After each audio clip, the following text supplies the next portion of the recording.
Hello and welcome to another episode of Unique Professions. I live in Perth. Perth has lots of lovely things about it. There are lots of things that I like to explore.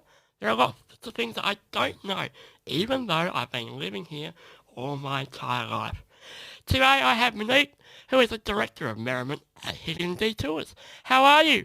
I'm fantastic. Yourself? Excellent, excellent. Now, Hidden deTours, how did that first come about? I love travelling. So Yep. I've been overseas for many years, living in various countries, and I'd keep coming back to Perth, and I'd go, "Are you ready for me? Am I ready for you?" To stay, 'cause this is where I'm from, obviously. Yep. And I just kept being drawn back to Europe and England and Canada and all over the place. And then one year, I that was when Fringe World started. Yeah, yeah. I mean, they did Fringe a while back, but they brought in Fringe World. And I thought, ooh, because I'm from the arts. So I've been in the arts. Well, I studied theatre at uni, and then I've been stage manager, promoter, music promoter, done a whole heap of different things in the arts. And so when Fringe came, I thought, oh, that's getting really exciting. And also what happened was, you know how you used to have really big pubs? Yep. Really big pubs. They started to become small, intimate venues, and that's because of small bar licenses. And I wanted to go to all these really cool bars all in one night. Yep. And I Googled and no one was doing it, so I thought I'll just do it myself. Yeah. So I created an itinerary, you'll love this, 7 bars in 8 hours. That'd be a tough Yeah. challenge. Ambitious. Yeah. It was a lot of fun though. Yeah. So I hired a bus and got my friend to drive and put the word out to my mates, and they all said, yeah, I'm keen as. Yep. And we just had the funnest night. And they all said, you know what, you should do this as a business. So that's really how it started, was doing something with friends and realising people enjoyed it and that I was good at it. Yep. And so that started off my bus tours. Yeah. And with your bus tours, where in Perth do you normally like to go? Where do you like to showcase? I'm one of those tour operators that I don't have just one thing I do, which has probably made things more difficult, but way more fun and more challenging and more interesting. Yep. I have so many tours. It has to excite me. A tour has to go, man, I really want to do that myself. So Perth Hills, Yep. Swan Valley, we go to Fremantle because I do bus tours and walking tours. And obviously in the city, I now live in Rockingham. Oh, yeah. I love it there. It is a beautiful spot. So I'm doing tours in Rockingham as well. Yep. And Freo, I don't know if I said Freo. Yeah. And I suppose, now you say Rockingham, you've got Mandurah close by as well. Very true. That's another, fairly, interesting place as well with lots of history. Very much so. And a lot of foodie. I didn't realise Mandurah, Rockingham had such a big foodie scene down there, and it's kind of exploding with breweries and distilleries and your wineries and foodie places. There's so much, and people just think, oh, it's so far down south. It's not. It's so close. When you were starting your tours and you got your mates, to do this, did you think, when was the moment, was that just that single moment where you went, this clicked? Or did you have to do like a few different trials, to kind of set the scene? I think it's quite funny because I say I did a year of trials. Yeah. I called that research. Yeah. So we'd just go, okay, let's do, I love the idea of a coastal bar tour. And I thought, oh, that'd be really cool on a Sunday session. So, and it didn't take long. I'd put the word out to friends and very quickly the bus would fill. Yep. Or a Fremantle tour, or I called it the Hills Are Alive tour for Perth for a while, just, the music reference. Sounds of music, Yeah. However, there's so many pubs up there, and I've always been a nerd for history, and you've got the bush ranges.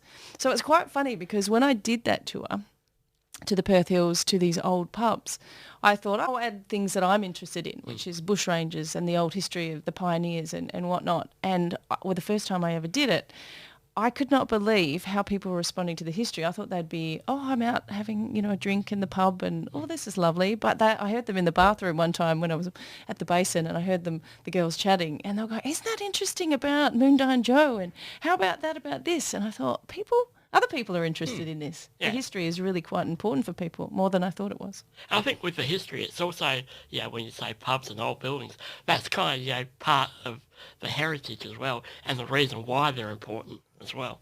Very much so. And there's some beautiful buildings out there. Unfortunately, some of them are being demolished because Perth, I think, was a young city and they wanted the steel and the, glass and the fancy and the modern. However, I mean, most of St George is terraced. If you'd seen the old photos, that's why it's wonderful. The State Library's got these beautiful photos that we reference quite a bit in our tours. How amazing, because the wealth of the gold rush. These buildings are incredible and the theatres are amazing, and that's why I had to do these tours.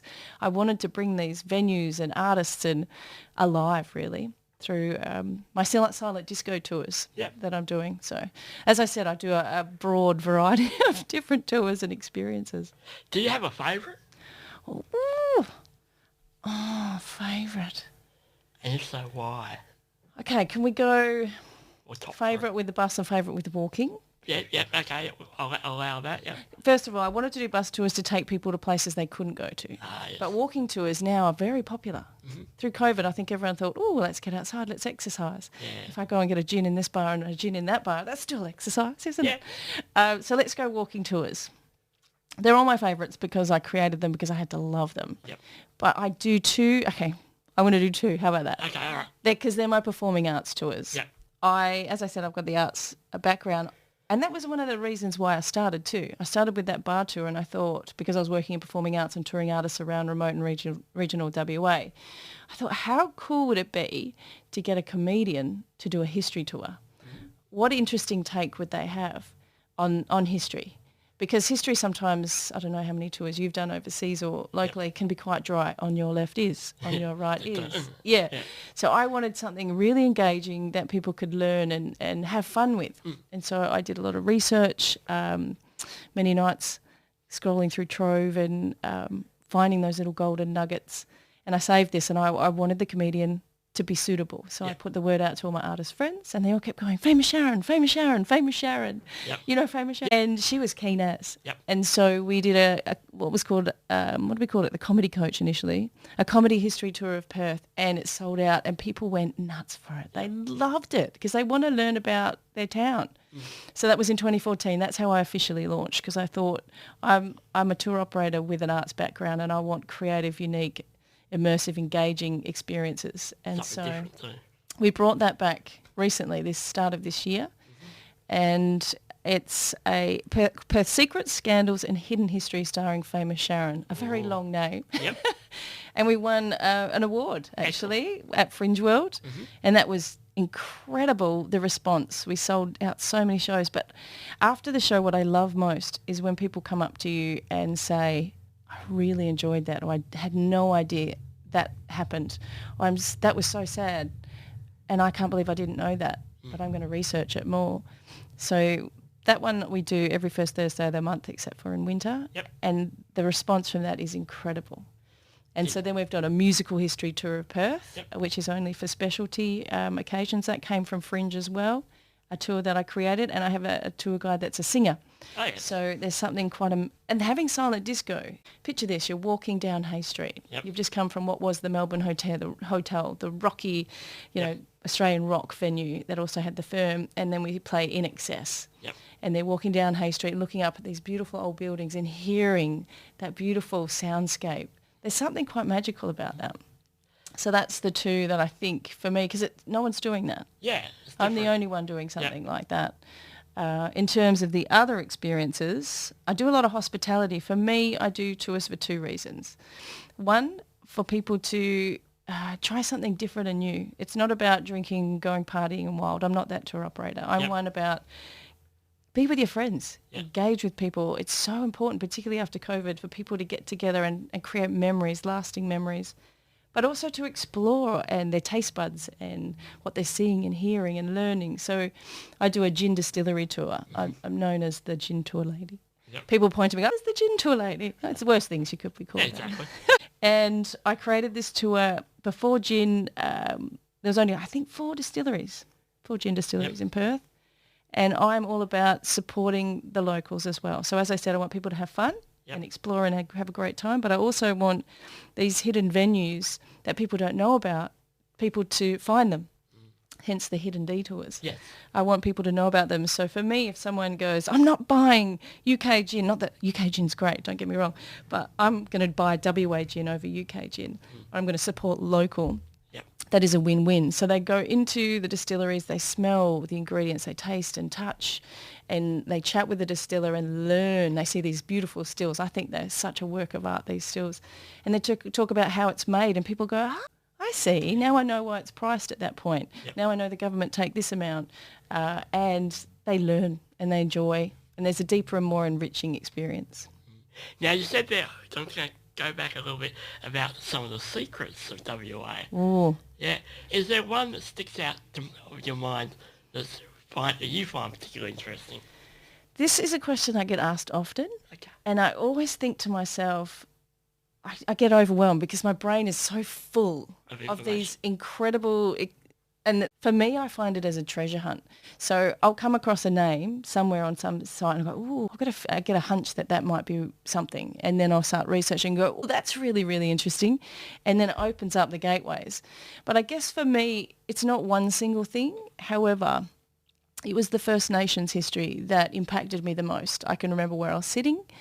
And I can remember researching when someone said to me when I was writing this music history tour, because I've been in music in various aspects, and I was very keen to bring the cultural side of Perth out, these hidden histories.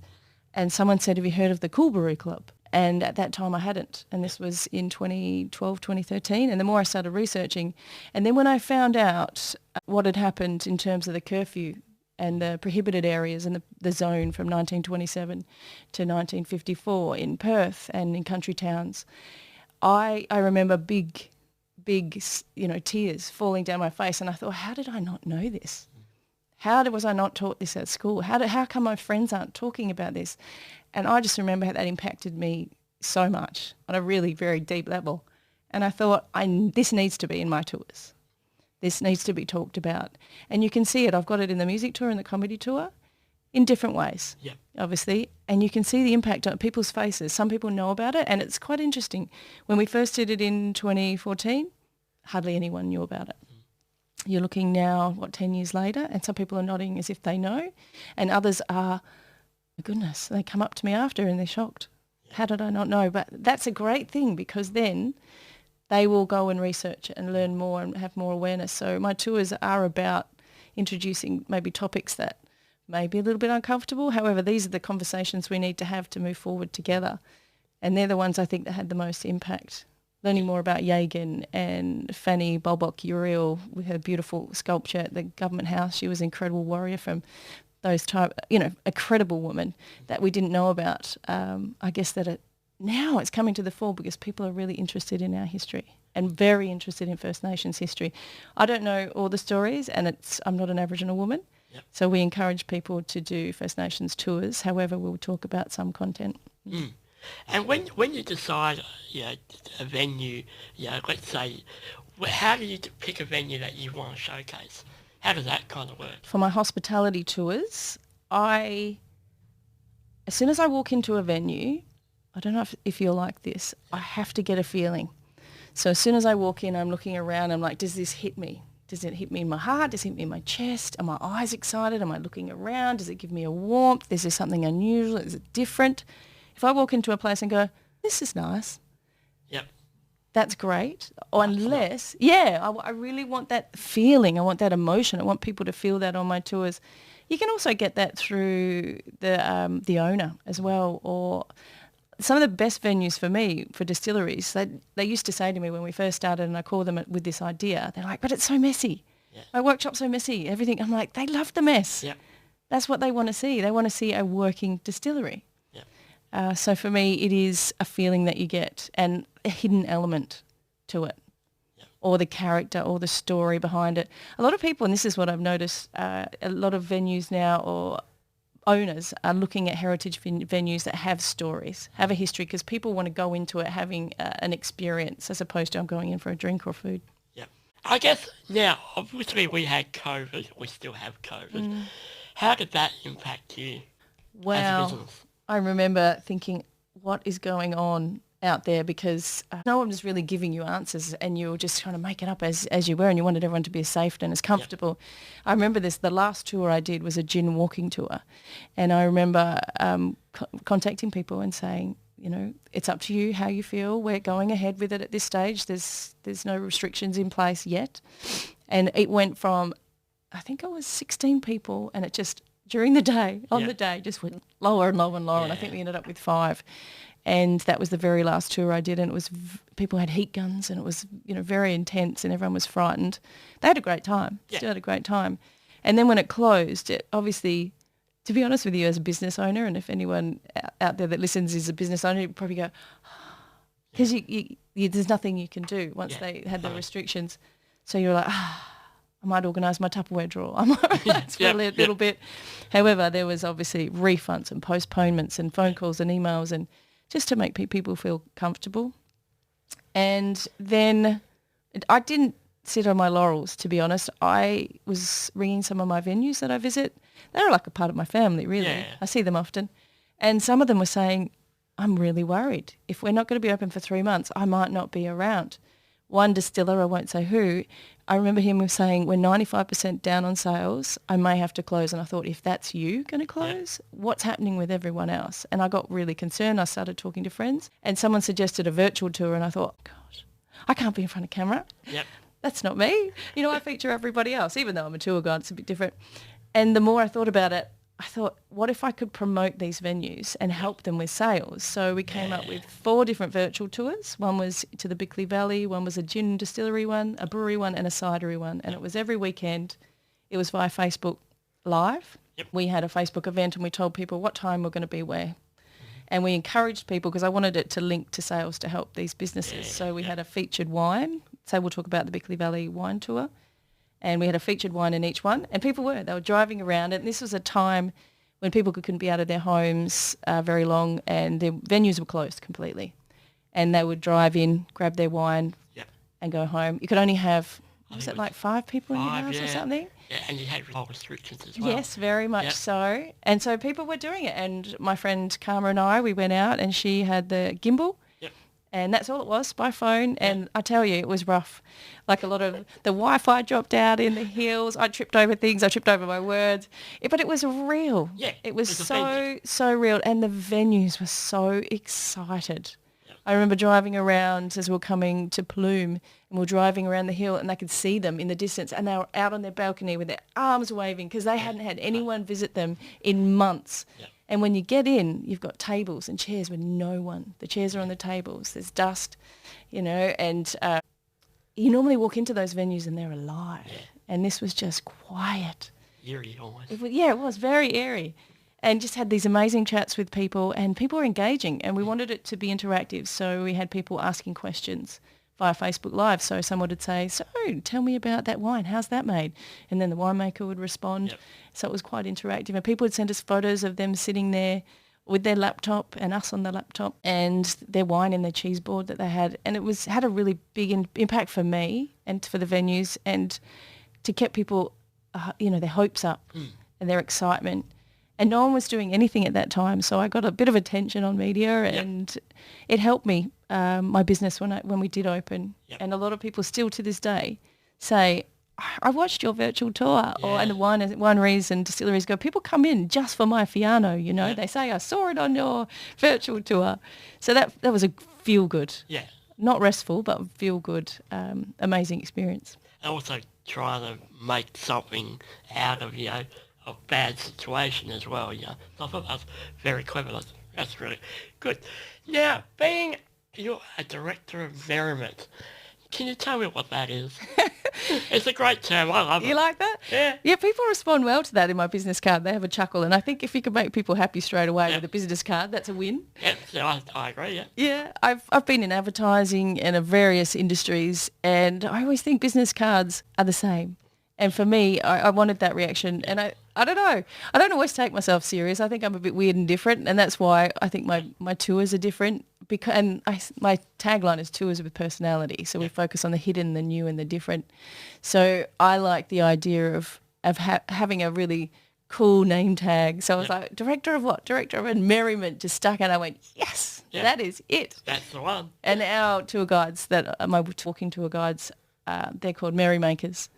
And my person in admin, Paula, who's awesome, she's the facilitator of fun. So we tried to make it entertaining. How has Perth evolved since you started? Yeah, in this So many changes, I think. I think we've talked a little bit about the big bars going to small bars. The interest in history, particularly First Nations history, has really strengthened. A lot of people are coming up to us after Perth Secrets going, thank you for covering some First Nations history, because a lot of people shy away from it. What else am I thinking have changed within that time? People want engaging, immersive and unusual. They want behind the scenes. They don't just want what they traditionally thought as a history tour. They want more, and they want that secrets. You should see them. Ooh, secrets. So what our tours do as well is that sensory. With the silent disco, that creates a different element. You can play music. You can do sound effects. However, on our music tour and comedy tour, I wanted people, because I'm a very visual person, I like the idea of many senses being utilised. We have a hidden page on my website that only the people on the tours have access to, and that has images from the State Library and various other sources that people can, once you're talking about a venue that's not there anymore, for example, like the Ambassadors Theatre, which was in Hay Street, and this was based on an atmospheric theatre. So it was like you were in a European courtyard. There was waterfalls and palm trees and statues and stars on the rooftop. Incredible space that's there no longer. However, when you're talking about it and the tour guide's talking about it, if they can have a look, it just, picture paints 1,000 words, as they say, doesn't it? So that we utilise that as well. So people are wanting unusual and different and immersive. How do you mould a tour? What's your process? I think some tours are epic, like the Perth Secret Scandals and Hidden History. That is 11 years, and my brain works fast. But it's also collaborating with an artist as well. So we will sit down, Famous Sharon, and I'll come with the research, and I'll write things all over the place. And believe me, the first script, I think it was 50 pages or something. It was so big, and I remember her going, "Whoa, that is a lot." And I said, "I know, because they're all so good." And then you have to cut them, and it's like, "It hurt, it's on the floor. Maybe I'll use it for another one." So the hospitality ones are a little bit easier because you've got venues to select, and so you're wanting a certain feeling, and obviously depending if they're drinking, you're escalating it up to a venue that can handle a little bit more vibrancy. And I love adding history to all of my tours.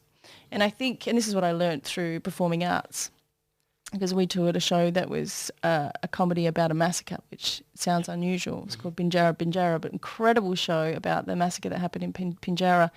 And the whole thing was about a heavy topic. However, adding comedy kind of helps people learn and process. And so we add different elements, and that's what I do with Famous Sharon particularly, and same with the music tour. We are adding those different elements in there. So the music tour and comedy tour and history tours, for me, are very big and take a while. And working and collabing with someone, you can actually see a narrative that flows. But at the start, you've just got awesome facts. However, you have to start with the route. The route determines everything. Because if you're walking, you have to make sure that it flows in a certain way, and you're jumping over different periods of time, and you're trying to make sure people understand that we've just gone back in time, now we're going forward in time. However, you can't go, I'm going to put the Red Parrot, which was an amazing nightclub like Studio 54, over in Perth because it's easier and closer to the other venues. So you are driven by the route a lot of the time and trying to work out your narrative. Now, as I said, Perth is an absolutely beautiful city. We absolutely love it. But what are some things that perhaps Perth might be lacking? Ooh. I can think of one. I'll tell you which one I'm going to go with. Why don't you start first, and then All right. I'll have a think. I think we could do better with having restaurants open a bit later. Because let's say if I go to a show, let's say a concert or something on a weeknight, say, and the band doesn't finish 10, 11 o'clock. If it's in the heart of the city, you are going to struggle to find something open. Very true. Yeah, and I think that's probably one. If you go to Melbourne or Sydney, that would not happen. I agree. That's probably the one thing I can think of top of my head. I also look at the businesses as well. I'm like, is there enough people going out to bars now? Can they afford to stay open later? So I always try and look at that side of things. Because I'm a small business owner, I'm always looking at the perspective of the business owner as well. I think coffee's later on. I'm not a coffee drinker, but I know everyone goes, I can't find a coffee in the city in the afternoon. I know Murray Muse, we visit them on our gin tour. They're one of the only ones in the afternoon that I know is open. That's a real tricky one. I hadn't thought about that because I guess I look for all the things that it has and I showcase and highlight those, and I look at the hidden things that I'd like people to know more about. I think personally, Perth is an incredibly beautiful city. I am constantly, when I'm on the train coming up from Rockingham to the city, I'll look out at the river and I'll just go, wow, and see Kings Park, and I just think incredibly beautiful. And the amount of the weather and the events that can happen because of the weather, I just think it's a beautiful city, and it's definitely growing and growing and growing. The art scene is amazing in Perth. And you talked about live music, and that's one of the most asked questions that people ask me, where can I go for live music after a tour? Because they all, feeling happy and they want to have a groove. That is probably one question I get asked the most. We talk about that in the music tour, how in the early days we had to make our own fun because we were so far away. And that's why the unique sounds that are over here, and we encourage people to, on our tour for the music tour, is we first of all say thanks for getting out of the house and not watching Netflix and coming and then having an experience with us. And these sort of things will help artists in the future if you're supporting their music and buying their music and attending venues. That's how venues will stay open. But the big thing is everyone books last minute. This is a huge thing post-COVID, is a last-minute booking. And if there's anything people can do to help venues and artists is to book early. I guess, comedians as well. We've got a fairly good, local comedian scene as well. Very much so. I think... I think it's always been here, though, to be honest, because we started the Perth Festival. I think Perth International, it was called Perth International Arts Festival. I worked with them for a while. Are they the only, I don't know if I'm going to say this right, one of the oldest arts festival in Australia. I should know this stat.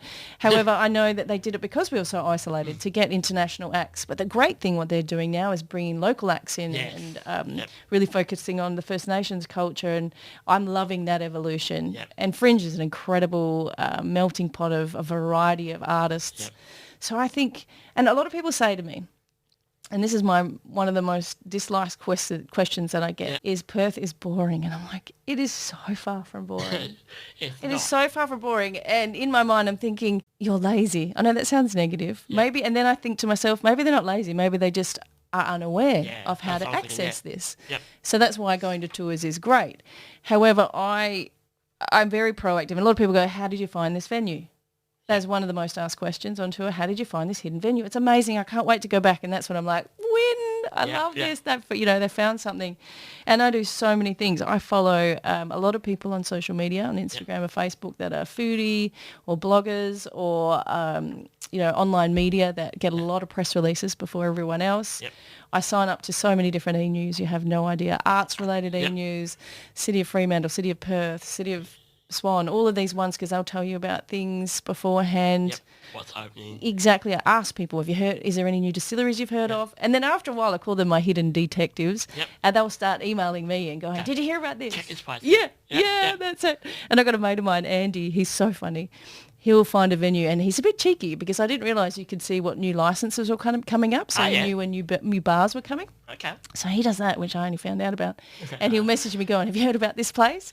And he'll wait. I can imagine him waiting. And then I'll go, I already knew about it. And he goes, darn it. He'll find something. I'm like, oh. When you started hitting tours, we kind of explained that, you did it, got a few mates around and you went on the bus and and you had a great night. When did you start? Was there a moment after you started, leaving your mates behind and starting to get other people that you thought, this is working? Yes. I was a bit nervous, to be honest. When you start a business, you're like, are other people going to like it? Are other people going to want it? And I realised throughout time, and I've been doing this 11 years, that I love creating the experiences. It could have been wonderful to have someone to go, I'm great at marketing, I'll help you with that, or have a huge budget to be able to do marketing. However, once other people that weren't just my friends were contacting me, that was, validation. Other people are interested. This is exciting. But I have a very loyal client base. And they'll say to me, I love this. Even before they get off the bus, what other ones can I do? They're already booking their next one. So very, very loyal, and they want to just do the next experience and the next experience, which is an incredible feeling, I think. Really incredible feeling. Do you have any new tours or anything like that in the pipeline that you're working on currently? Well, Rockingham, Yeah, the definitely yeah. Rockingham. There's some really awesome hidden history down there. There's incredible guy who's doing In Culture is the name, First Nations tours down there. We're chatting about possibly doing a NAIDOC tour, which I've always wanted to do. Yep. So very excited about that. Really Rockingham, Peel area. I've got one that I am holding on to that I tell you is going to be amazing. Yep. However, I've realised also in this industry you don't say it until you've done it. Watch this space on that one. Because the other place that I'm thinking or would be southwest in the hills or like, the southwest of Australia. Because we've got, Perth is small, but obviously Western Australia, the broader Western Australia is just as beautiful. So I think people during COVID went, wow, WA is so vast. And you think about it, like Kununurra is at the top. God, I don't know about you. Have you been to Kununurra? Yeah. Yep. It hits you in your chest and you feel grounded in your feet with that red dirt, and the energy is phenomenal up there. And then you look at coming down and through the Pilbara, it's a similar sort of thing. And with Regional Arts WA, who I used to work with, I used to go out into a lot of regional areas and we'd bring tours to town, which was amazing. However, down south as well, it's the green lush, and then you've got the coastal. We've just got it all here. Yeah. It's amazing, absolutely amazing. I do a tour, I was doing a tour. It's quite funny. I launched a whole heap of new tours. I left my full-time job to focus entirely on hidden deTours right during COVID. Was it a smart decision? But you have to give yourself, you have to throw yourself into it. Otherwise you never know. Exactly. Give your all. And I did one called the Gin Getaway, the Gin and Foodie Getaway, 3-day gin and food getaway. Clearly it says it in the title. Yep. But not just gin. It was wine, chocolate, olive oil, cheese, a whole heap of different fun things. And we did that for a while, and then kind of the landscape changed, and then the economic. However, I do that for private tours. But that is an epic experience because we go through Bailing Up and Collie. Bailing Up's such a cool town. And then, of course, your Margaret River, Eagle Bay, Dunsborough, at smaller little distilleries and other ones that are well known. So that's the only one I really do outside of kind of metro areas. Mm-hmm. But I have a little minibus. I don't have a big bus. People constantly contact me going, can you take 50 people to a distillery? No. Yeah, possibly. Yeah. However, for me, I think smaller, intimate groups, they create, they all get to know each other, and you can't have 50 people trampsing around a very small distillery in a behind-the-scenes tour. So for me, I don't think I will ever look at possibly doing more regional tours. I think I'd focus on the metro. I'm focusing on walking tours because you can have more people. Yep. And it's a bit more accessible, and you don't have to clean buses. Yeah, oh, that's good. Yeah, and it's also accessible. Yes, and that's exactly right. You can have wheelchair accessible, pram accessibility. I really love that aspect of it all. Yep. We look at the terrain and making sure that it is accessible for people. Mm-hmm. Now, when you started Hidden deTours, where did you have the vision that you've got now and everything in place that you've got now? Is that what you really, really wanted, or did you have like a different kind of mindset? I've never been a planner. Well, I am a planner. I am a planner day to day, but I've never been, in 10 years' time, I will do this. I'm trying to learn that. Yep. I just wanted to create amazing experiences that really moved people. Really moved people, particularly the comedy one and the music one really moves people. But also, I guess I'm a day-to-day. Like for me, a successful moment is driving down from the Perth Hills and people are on there and they're happy and they're all chatting. No one's on their phones unless they're taking photos. This is the thing about tours I noticed the other day when I was thinking about technology and how people are on it. I thought, my tours, people, unless they're taking photos, they're not on technology. They don't want to miss out on anything. So as we're coming down the hills, like a song will come on and everyone will be singing at the top of their lungs. And I get quite emotional because I think I did this and I created this beautiful, special, memorable moment. And I really love that. That's success to me. Did I know what I was doing in the future? No, I had ideas. Yeah. These tours would come to me and I go, that's so cool. I love that idea. I want to try that. I also am a bit of a perfectionist. I won't release anything until I know for sure that it's ready and I'll trial it with friends. But the feedback has been really good for my tours, so I'm excited about launching new ones, but also letting people know about the ones I have already. And now, on your walking tours, where do they, I suppose you walk, where's your favourite place to walk to? On my walking tours. Is that concentrating on them the most at the moment? Well, we've just launched our Fremantle Hidden Bar walking tour. And Fremantle, I think, is, wow, what a place. No wonder a lot of backpackers go and stay in Fremantle. The heritage, the history, the artsy, hippie kind of nature of Freo. And there's a lot of great street art there. And I think a lot of people go into Perth, particularly locals, and occasionally go to Fremantle. But a lot of backpackers and tourists will go straight to Freo. So at the moment we've been targeting locals. However, I'm focusing more on targeting people from over east and overseas to Fremantle. So with our bar tour there, we add not just visiting bars that are hidden and enjoying that. However, we add the street art that's there, the other history around Fremantle, how it started and whatnot. But there's some cool little stories along the way. And I think that's really becoming one of my favourites as well, because we do a lot of Perth, so Fremantle's a nice little and addition. Fremantle's got lots of history, Definitely. I think in the Fremantle prison as well. So much history. Yeah. And you're drawn to history, aren't you? Very much so. Yeah. How did that be instilled into you? I think it's because I've always asked why. Yeah. As a kid, I've constantly asked why. I must have been so annoying. I always want to know why things are like they are, not just see it on face value. Yep. And I think history is a very like I did a lot of travelling, and I'd be that person that would carry about those big, large Europe on a shoestring and what was the other one? What was that called? There was a whole, you know which one I'm talking about? Yeah, I do. Destination? No. It'll come to me. Yeah. Anyways, those other fantastic books, and I would read everything. I'd read it. When I was going to a destination, I read the whole thing and research it. So I've always been fascinated by history. I do a lot of tours when I travel. It's a really great way to learn about a place, but it's also, obviously it's told by certain people how they want to tell it, but it tells you how it was, why it was, and then you can look to the future and go, it'd be wonderful to see those things change. So I think it's a really powerful tool, history. But it's in the storytelling of it though, because it can be dry. Yeah. With the storytelling, from Perth, what is that, and all the things that you've learned from the stories that you've heard, that you've even written yourself, what does that say about Perth? That it's evolving, I think. There's a very sad tales about Perth that haven't been talked about, which we spoke about earlier. But I think it's an exciting city, beautiful city, incredibly beautiful city, with incredible rich art and culture. And I think we're evolving. I think we're a beautiful city too. It's kind of I always say, because I'm from the country, it's kind of a country town, I guess, in a way. Yeah.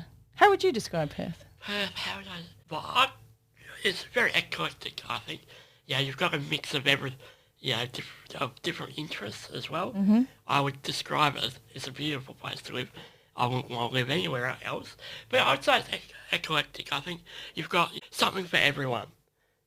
That's what I think. I agree. You've got the Perth Hills, you've got Fremantle, Swan. There's so many different areas. And not only sport, that, of course. We've got that sport aspect. And not only that, of it all. You've got weather, sport, you've got the arts, entertainment, you've got the live music, you've got foodie. All those sort of little different things. There's something that you'll be interested in something that's in Perth. Absolutely. Sure. All very different. You might not be interested in this part, but you'll be interested in another part. If sport's not your go, maybe it's the arts and the theatre or something like that. For sure. And there's always events on, going back to what I said before. It's definitely not boring. There's so many weekends. Well, I work weekends.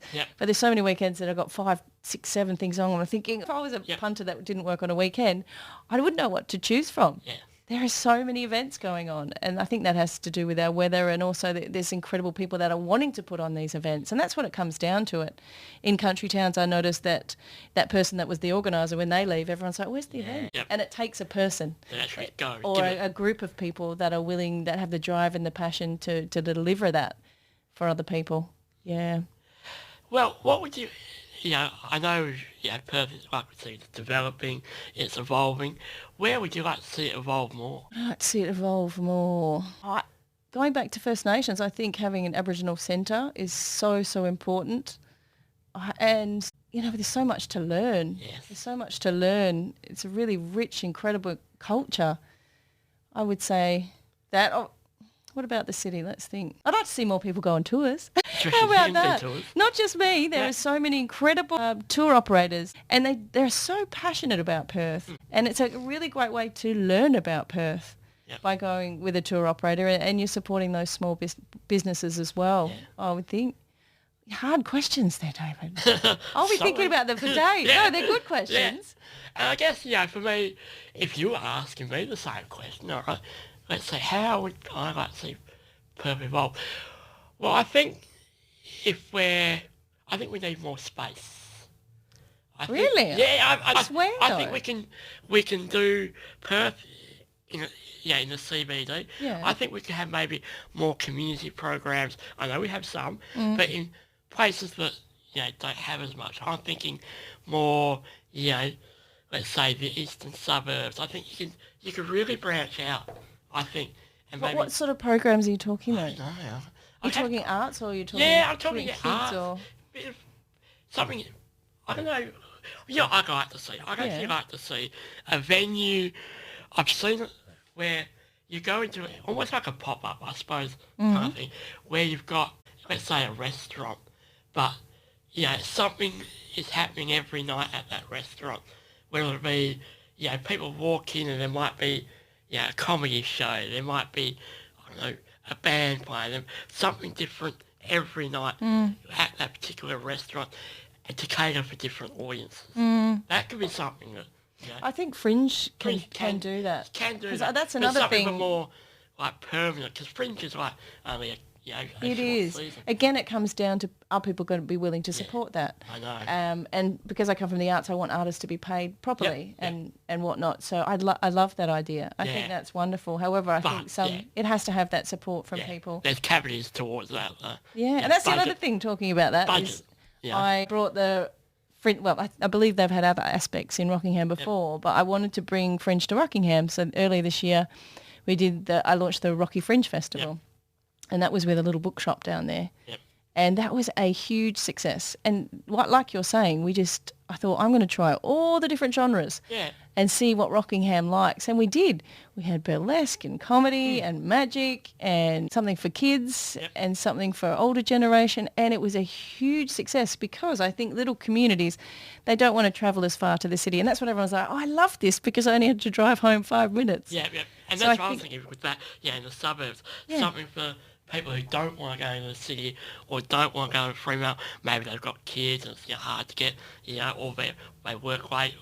So something maybe community-wide. And it has to be led by someone. So is that a person? Is it a community organisation? Is there funding for it? Yeah, exactly. So I love that idea. But it's like, how does that happen? Yeah. But I did see a lot of a change in terms of, maybe that's the change, is more people coming into the city. It's happening now. Yeah. It's definitely was ghost town for a long time.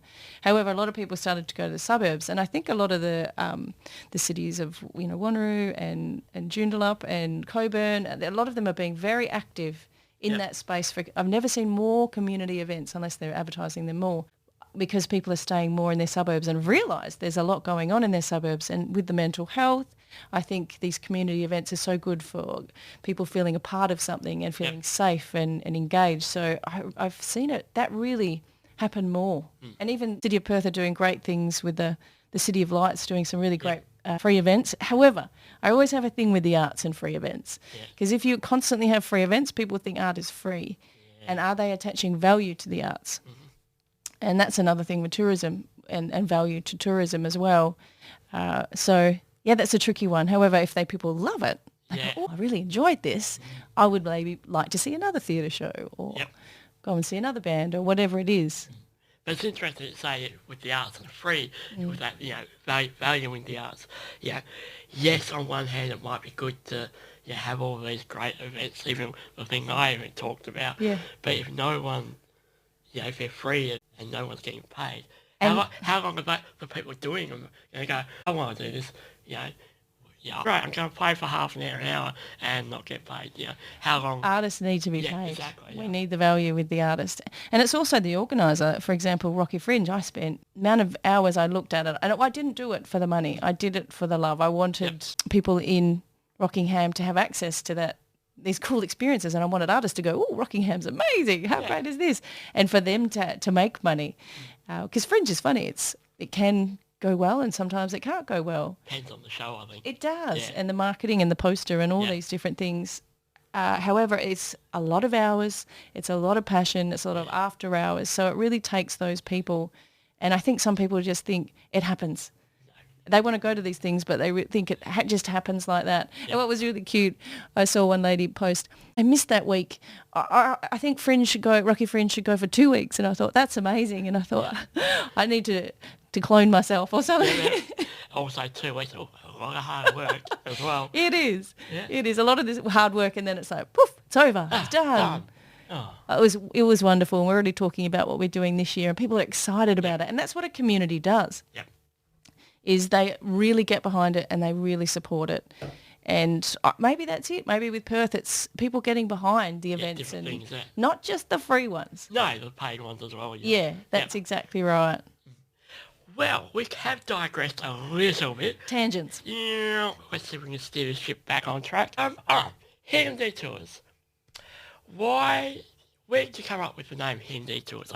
I always knew it would be deTours. Yep. That was one that came to me very quickly and I went, I love that. Yeah. However, I put a trick on it because I did the little DE and then big T. And some people say hidden deTours or some people just miss the DE completely. Yeah. However, I didn't know what the first word was and I put it out. They always say if you share a problem with someone, then you've got all these other brains that are coming up with things. And my sister rang me. I remember where I was standing. I was on Barrack Street. I remember the location. She goes, I've got it. Hidden deTours. And it just felt right. It encapsulates everything that I do. All my tours have hidden elements to them or hidden histories, hidden venues, hidden stories. The deTours is because I kind of like that poem, the two roads diverged. And that particular poem, I loved that as a kid. And I would always be the one that always did the different thing to other people, always. And I just thought getting people to be curious and explore and do something different, the deTours is very much me. I'm not really your generic that's not a right word to use. I'm not a person that will do tours that most tourists will think that they will do or ask for. And the other thing which is great with deTours is if I do actually go past the road I'm supposed to turn right down, I can just detour and I go, I'm just being on brand. Yep. So that's handy. Look, there we go. Whoops. Yep. So, Monique, let me frame this question again. What's been some of your best feedback about your tours? That they're different. Yeah. Yeah, that they're very different and unexpected. I had a couple who came on a Bickley Valley tour. It was during the Harvest Festival, which is amazing. First weekend of every May, amazing. It's like you're in the hills up there, well, you're in the hills, but you're in Tuscany or in Europe or somewhere, and you're so close to Perth. And I remember them saying, when I first booked this, I got it as a gift voucher, and I didn't know where I was going, what I was doing. Would I know the people that were going to be in there? Would I feel comfortable? Were they going to be good? And they said, we have had the best day ever. I cannot wait to come back. That's probably the most said thing is I've really enjoyed this. I cannot wait to come back with friends. And that is exactly what I'm all about. This is a little taster. You get to see what this bar is like on a hidden bar tour or this whiskey distillery is like or brewery. I can't wait to come back with friends. And that means everything to me. Yep. They've had fun, but they've also discovered a new venue, so that venue will then reap the rewards of that too. So it's kind of like a marketing tool, I think, for venues as well. Yep, and they want to participate in that as well because they can see new customers, I suppose. Some do, some don't. Okay. Yeah, some are really into it and others I have to kind of nurture the relationship. Everyone's got a different opinion on tours. There's been tour companies, across the world that have, possibly not looked after the staff as well or... And it depends. My way of looking at it is respectful. There's going to be people that are tipsy. They're having wine or gin or whatever it is. We do a gin walking tour and people go, that's a lot of gin. And I said, yes, but you're exploring and you're doing tastings. It's not the core thing. You've got someone that's guiding you through how it's made, about the company, what tonic to use, what garnish to have. You're learning about gin along the way, so it's not the main reason. Mm. So how does someone find Hidden deTours if they are interested? Well, they can contact me, Director of Merriment. hiddendetours.com.au is the website, and we're on Instagram and Facebook as well. We've got YouTube, which I need to use more because people love video, Yes, don't they do. Like video content, yeah. And LinkedIn, which I need to do more things on there. But when you're a one-person operator, you're doing, all the things, Yes. creating and tours, doing tours and networking and whatnot. Sometimes I feel like I'm not posting about all these great experiences. So I need to focus on sharing those maybe a bit more. All right. Thank you so much for coming in today. Thank you, Dad. I really enjoyed that. Yeah, that was fantastic. That's good. Really good questions and ones that I'm sure I'll drive away thinking about more. Going, oh, I should have answered that. Yes. I like that. That's good. I like to make you think. You definitely did. All right. Thank you so much. Thank you, David.